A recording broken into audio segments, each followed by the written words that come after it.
Now, let us start it off with Ndindi Nyoro, who has now accused the national government of sending police to his home area to actually block him from launching the projects that he has had in that particular area, and the political weight that has as a rippling effect in the national space. If this is the first time you are, of course, interacting with our channel, The People's Mirror, please hit the subscribe button so that stories like this do not escape you, and also you help in our growth.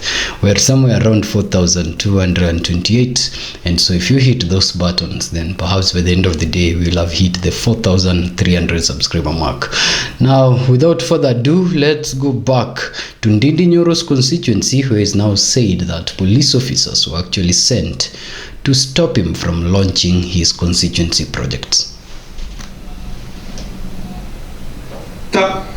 Ama tukapata gold ama minerals, uongozi bora ndio walileta katika nchi ya Kenya, na nchi ya Kenya ikaenda mbele. Na nikiwa hapo mimi nataka niulize hata viongozi wale wako katika serikalini. Jana tumeona in a lot of fanfare mambo inaitwa ati ile National Illegal Borrowing Fund ambayo ilisaniwa jana pale Nairobi. Na nikaona viongozi wanajipiga kifua ati tuna launch hii fund ya kujenga barabara, ya kujenga airport, ya kujenga miundo msingi. Then if you are coming to tell Kenyans ya kwamba unahitaji fund ya kukopa pesa kwa njia mbadala ama kwa njia ile tunaita off the book, ati ndio maendeleo yako ionekane, hiyo ni kama kusema ya kwamba wewe huwezi fanya kazi kama wale marais wengine ambao walifanya kazi kutumia bajeti ya nchi ya Kenya. Nauliza wenye wako serikalini, mnatuambia hii fund ya jana ati ni kama fund ya UAE inaitwa Mubadala, ingine ya kule Australia inaitwa Future Fund, ati na ingine iko pale Singapore inaitwa Temasek. That is a contradiction, kwa sababu hizo nchi zimeweka hizo funds kwa kuangalia uchumi wa hizo nchi kukuja hapo baadaye, na ndio maana wanawekeza, they are investing. But the fact that the Kenya ili launch jana, that fund is meant to borrow more money outside of the budget. Na sio vizuri tuendelee kubebesha wa Kenya mzigo kwa sasa na tuwabebeshe mzigo hata wa kesho. Ni vizuri tuache hii mambo ya kukopa sana. Sasa nchi ya Kenya as we talk tunakopa trilioni 1.5 sasa. Every year tunakopa trilioni 1.5. Mwai Kibaki katika miaka yake yote 10 alikopa shilingi trilioni 1.2. Ile pesa Mwai Kibaki alikopa katika miaka 10. Sasa Kenya inakopa kwa mwaka moja. That in every single day including today, Kenya inakopa shilingi bilioni 4 kila siku. Na hiyo sitahesabu ile tunakopa ya kulipa madeni ya kitabu. Wera ni okuambiriria. Leo mutire to magacio cia turai. Mogo tuma kinya jeshi. Bwana gutuma. No mumenye Ndindi Nyoro watu wa Kiharu hakuna kutishwa na mtu yeyote. Hata bado akiayuria naika bio Ndindi Nyoro yesikuja mkutano kufukua Mwai Kibaki. Bwana gutika ikura Mwai Kibaki to ikure ndu. Nimo wenu uratumanite. Muramumenya. Nimo muwi. Kenya gire tamundu mwakiruta maundu macio. Now that is Ndindi Nyoro for you, coming from Kiharu constituency, where he has said now the people of Kiharu and of course Ndindi Nyoro bows to no fear. Now let's put political comments and context to this hot rejoinder, even before we go to the police talk. Ndindi Nyoro is a celebrated individual in the Kenyan political scene as one who understands the economics so much that before their public fallout with President William Ruto, he was serving in the Parliamentary Budgetary Committee, actually as the committee chairperson. A position that, of course, the creation of the broad-based arrangement. So Ndindi Nyoro being, of course, removed from that position, and some guy called Honorable Samuel Atandi from Siaya County was installed into that particular position. Now, if you compare the track record of Ndindi Nyoro and Samuel Atandi within the bills that they have suggested within Parliament, that is in their legislative role, and then you look at the developments that they have done within their constituencies, you would say that it was a very wrong move to replace someone like Ndindi Nyoro with Sam Atandi in that particular position. But you and I understand very well that political positions knows no order. Remember sometimes back when there was a brief exchange between Otindi Amolo and Mbadi in Parliament, the following week Otindi Amolo woke up and his position in JLAC as the chairperson of the Judicial and Legal Affairs Committee of Parliament had gone to Sam Kajwang just because of that temperament, and was not anyway based on their capabilities. So that thing happens, it happens in the Kenyan political space, it happened to Ndindi Nyoro. Now let's come to what he's saying. In our previous episode, we have just detailed the president ringing the bell on the IPO, that is on the pipeline IPO, Kenya Pipeline Corporation. And now you are hearing Ndindi Nyoro also still talking about the very funds that the president intends to build on to ensure that there is a lot of development across the country. Now Nyoro says that if a president has to go ahead and create another system of funds that does not go into the primary way of soliciting for funds, sourcing for funds internationally, or using the existent budget that the country has to promote development, then there is only one clear thing to read in it. The clear thing to read from it is that the president is unable to use within the means of the Kenyan people the resources that are there to ensure that the development gets to the Kenyan people. And so he says when he speaks about these things, some of the reasons why he has been attacked. Now, while we are still on this, hold the thought. Let's think about what we did in the previous episode where we were talking about the 10-point agenda. Now you remember that the former Secretary General, the person that actually coined the agreement, was Edwin Sifuna, and he was actually absent in now the year or in the anniversary of the 10-point agenda. But he did not miss his chance to speak upon this while he was in the Senate. He gave a fiery submission just after missing the 10-point agenda, and this is the first submission that he has given after that meeting. It's important that you listen into it before we make political comments.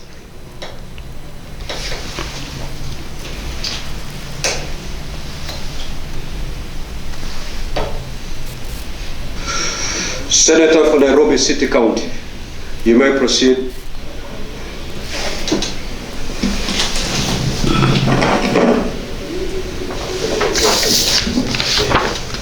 Honorable Speaker, please do not allow your office to be policed by people who are not members of the Speaker's office.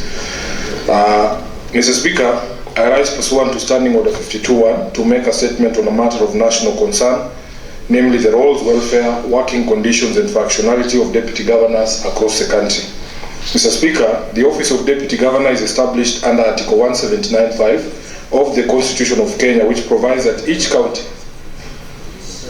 Honorable Senator Legwe, you are out of order. You cannot walk across from the aisle. You go to the bar. And deputy governor, as well as members appointed by the governor with the approval of the county assembly from among persons who are not members of the assembly. This constitutional architecture is intended to ensure continuity of executive authority in the county, including enabling the deputy governor to assume the roles, functions, and powers of the governor as may be required. However, Mr. Speaker, this constitutional office has increasingly been rendered ineffective by some governors. Holders of the office have consistently reported denial of official veto. Await action on that law. It is imperative that we as a Senate, in exercising our oversight mandate pursuant to Article 96 of the Constitution, launches an inquiry into the welfare and working conditions of all deputy governors. This is made even more critical by the possibility that many holders of the office may be suffering in silence a situation that sustains the negation of devolution and the shrinking of the democratic gains made in the country's long journey of constitutionalism. The practice of rendering the office of deputy governor non-functional should be treated as deliberate and not accidental. It amounts to impunity, particularly when one considers that deputy governors are ordinarily running mates of governors at election time, yet many relationships deteriorate soon after the elections, with adverse consequences for service delivery and stability in the counties. This power play is dangerous and must be addressed. Mr. Speaker, it is unfortunate that 16 years... So what Sifuna is talking about, other than the political statements that he made outside Parliament, really reminds me of the current fight that is going on between the governors who are serving for their second term and are not in good relationship with their deputies who are also hopeful to become governors. You know, so much that when we were taking a look at the recent developments on the Ongondowere murder, you'd understand that some of the dynamics that are now making hits that could have portrayed or ended up to his murder was the fact that there was a contestation, of course, on the future of the second seat, that is the number 2 position in Homa Bay County. Now, we have seen counties where governors come in and they do not even finish the first term with their deputies. We have seen a lot of that. Now, what Sifuna is talking about is saying that this power dynamic is wrong, because it favors governors that when there is no service delivery within your county and your deputy has asked you a question, then you can just deteriorate the relationship without any consequences, because the deputy is a subordinate to you. But in the long run, or in the constitutional element, Sifuna feels that a deputy governor also has a stake on the position of the governor in the county, because the governor being governor, he has to run with a running mate who is a deputy governor. I wanted to play this news bite, the statements he made a day prior to this particular meeting, just also to build up on the same before we take a look at a whole different other story.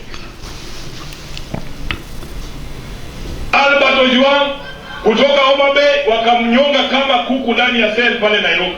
Vijana wengine zaidi ya 20 wamewawa tangu baba atie hiyo mkataba kidole.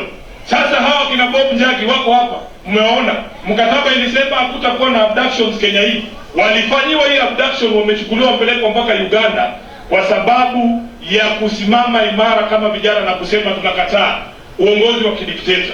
Sasa mimi kazi yangu imeisha, kwa sababu mimi ndio nilikuwa prefect ya kuhakikisha hiyo mkataba inafuatiliwa kabisa. Sisi pia na hao viongozi walinda mwananchi ambao unaona hapa, siku ya Jumatano on Wednesday pale Nairobi tunaenda kutoa ripoti yetu kulingana na vile wameshindwa kutekeleza mkataba kati ya baba Raila Amolo Odinga na William Ruto. Manake kama umewacha kuua vijana, si kitu ati lazima expert mmoja pekee ndiye anajua, sisi wote tunajua, si ndio? Kwa hivyo tutatoa ripoti ya mwananchi on Wednesday pale Nairobi kuambia hakuna kazi wamefanya na hatutaki kuzungumza na hii watu tena siku nyingine. Kama hawezi heshimu mkataba ambaye Raila alitia kidole na kidole yake na mkono yake mwenyewe, utaheshimu ya Uhuru? Utaheshimu ya nani mwingine? Hakuna, si ndio? Na mimi nataka niseme kama nyinyi watu wa Ukambani, unajua nimepata shida sana ndani ya chama kwa sababu ya kusema ukweli, kushikilia misimamo ambayo baba alikuwa nayo na kujaribu kutetea marafiki ambao walikuwa marafiki wa Raila Odinga. Hawa jamaa wamengoja baba akufe, wanaanza kufukuza marafiki wa baba moja kwa moja. Utakumbuka kwamba nyinyi watu wa Ukambani mlitembea na baba Raila Amolo Odinga uchaguzi 3. Saa hii wanatuambia ati hawawataki nyinyi, ati tusiongee na Wakamba. Wale ambao wameshikilia baba 3 elections, mnatuambia leo badala tungeanza na kuongea na Wakamba, tuwaingize box pole pole, tuseme unajua mshawahi kutusupport tena, tuone kama mnaweza kutuongezea hata support nyingine. Badala tuanze na hiyo, wameruka tu wanasema hawataki kura ya Ukambani.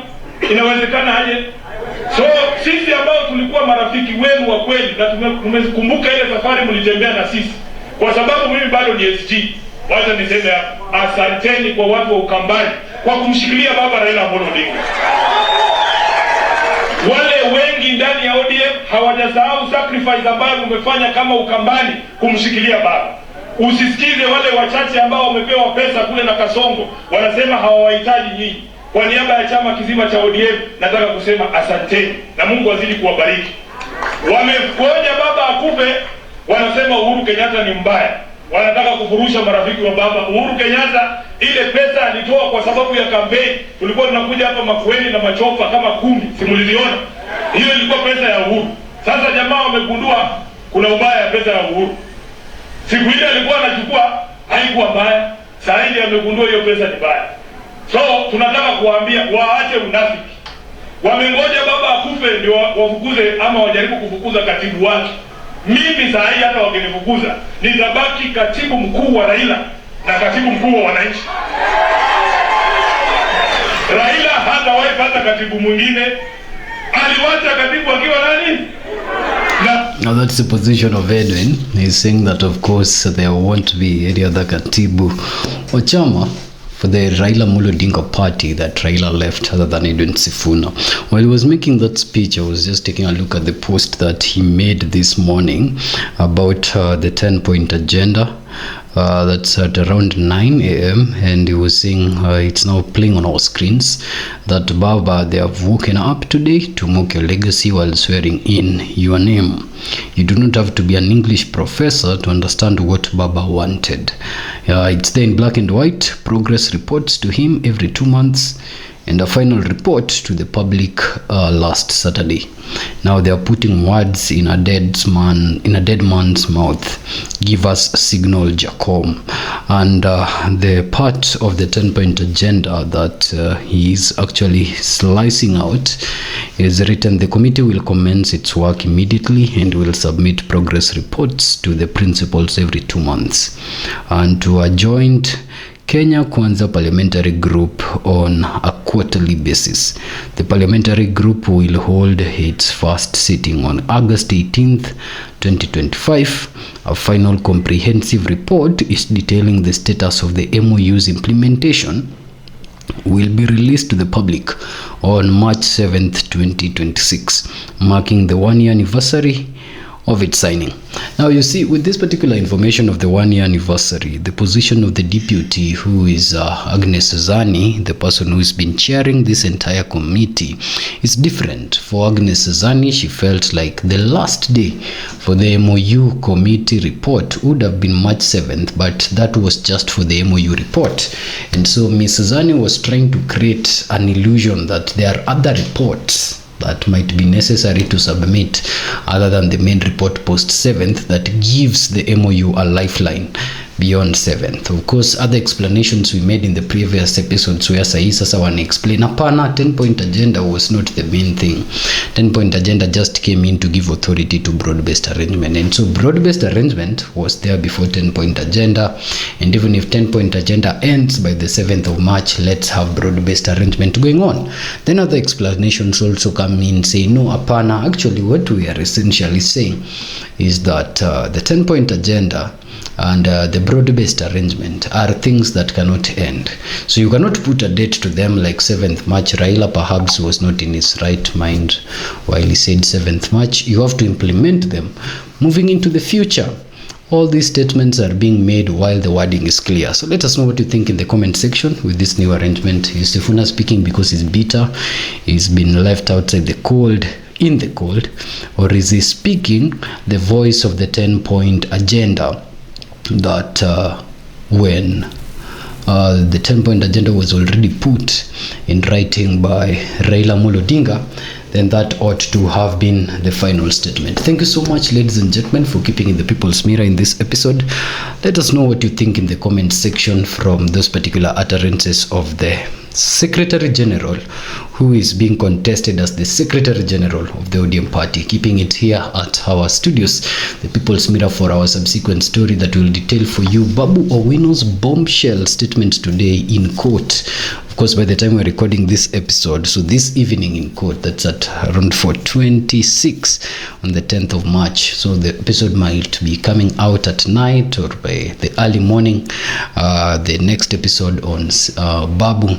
Keep it here at the People's Mirror for that episode. If this is your first time interacting with our channels, hit the subscribe button, like and share our videos. If you are a member of the People's Mirror, please like, share, comment, because that is how we communicate with you in the comment section, so that we also get to know what you think. Keep it here until our next episode.